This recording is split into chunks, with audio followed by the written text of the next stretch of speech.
am back with another TTC update. So I had my appointment with radiology for the cyst on my left ovary. I don't really have any information on that yet. My appointment was, it was so uncomfortable. I had to drink 32 ounces of water an hour prior to my appointment, and then they were late for my appointment. That was just a huge ordeal. I had to pee twice, like I had to let out 2 little amounts of pee twice in between waiting because I was going to pee my pants. And I was in a lot of pain.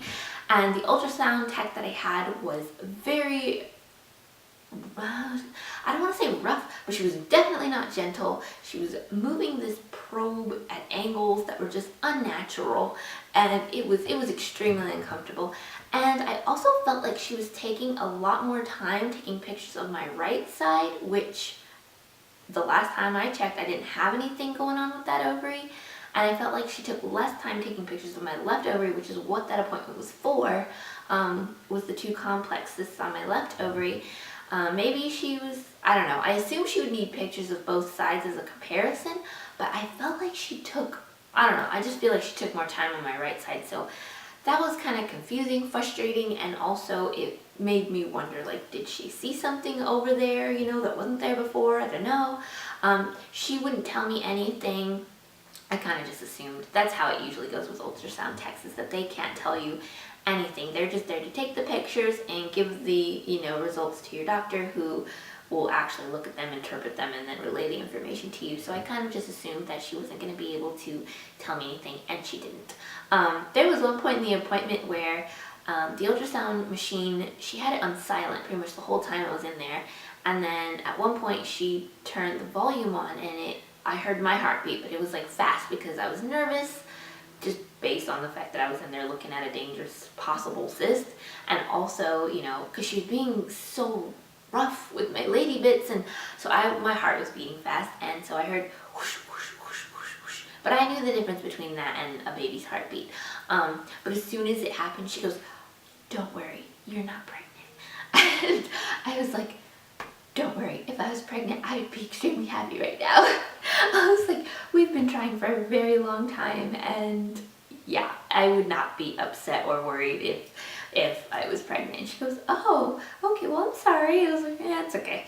I didn't think I was going to be pregnant anyways, because we had been told not to try to conceive that cycle, which was last month, so I didn't think I was going to be pregnant anyways. But I guess there was always a possibility, though, because condoms are not 100% fail-safe. But Neil and I actually, before the appointment, had talked about how awesome it would be if I went in for this appointment and, you know, there was a baby in there.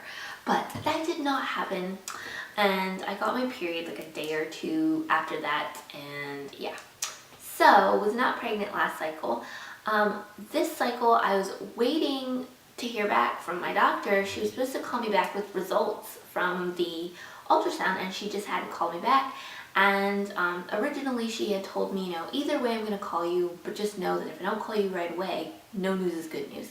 So because she hadn't called me, I'm going to go ahead and assume that good or no news is good news, but I still wanted some news. I also wanted to have her give me the thumbs up to try to conceive again.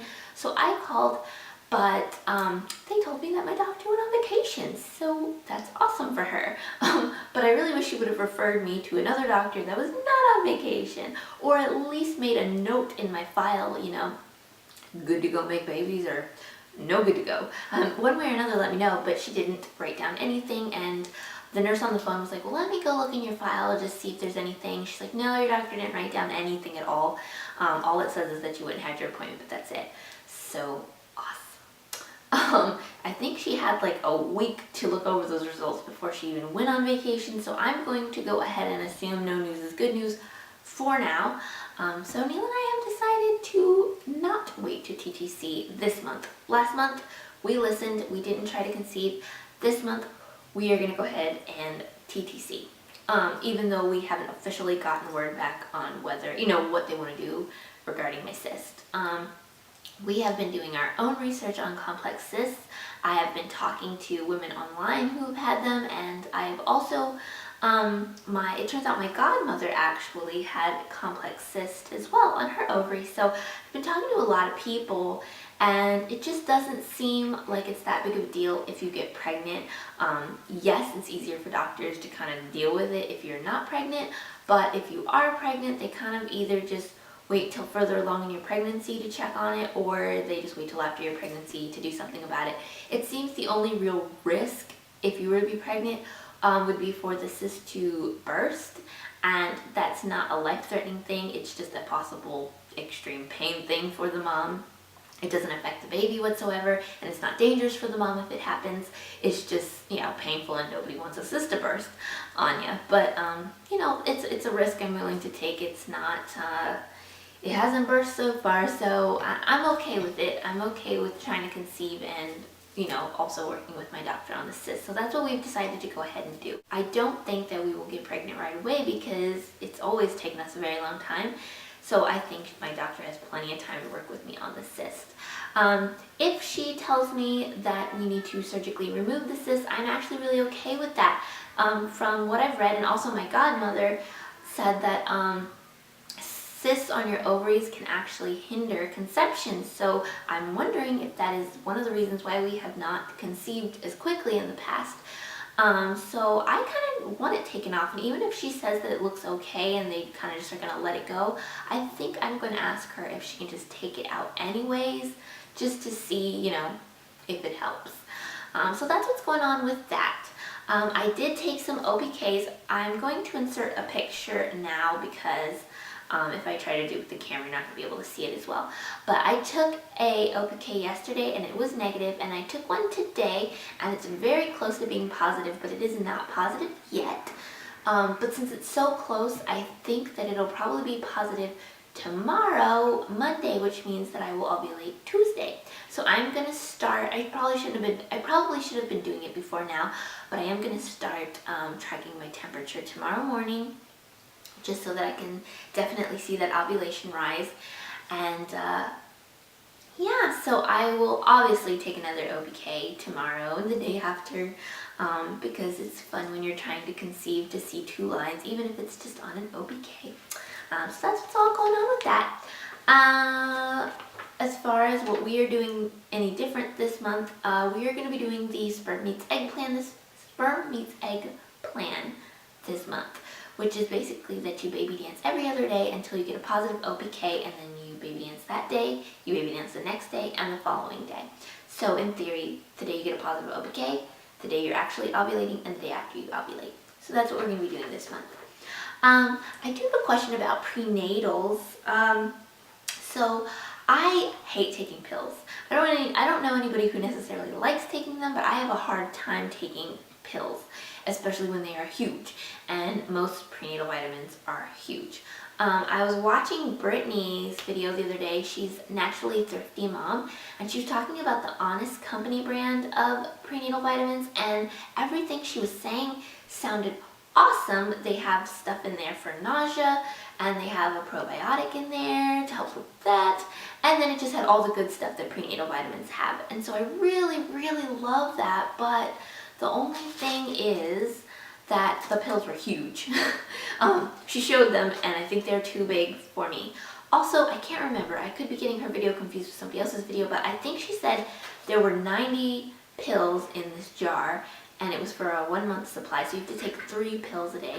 I don't want to take 3 pills a day. I want to take pill once a day. If I have to, I'll take 2 pills, but really I'd love one that you could take once a day and that is small. So do any of you know of a good prenatal vitamin that is small, that I preferably would only have to take 1 or 2 a day? That's what I'm asking. I recently went to Rite Aid and got some, but they were huge horse pills and I could not swallow them. I had a horrible experience with them, so I need small pills. Next, OPKs and pregnancy tests. I usually get them on eBay. I get the Wandfo type ones, but I can never find the same seller of them, and so I'm always nervous, like, am I going to get a bad batch? Am I going to get a bad seller? So do you guys have a certain seller on Amazon, or eBay that you regularly buy from. I'm looking for really, really cheap here because as a person who it takes a long time to TTC, I need something cheap because I pee on a lot of sticks. So I'm looking at one particular seller on eBay right now, and I think they're selling 50 for, I don't remember the price, but it came out to 17 cents per test. That's the kind of price range I'm looking for, under 20 cents. So do you have a favorite retailer that you buy cheap pregnancy and ovulation tests from? And last but not least, I wanted to show you a baby buy. Where did I put it? Oh, here it is.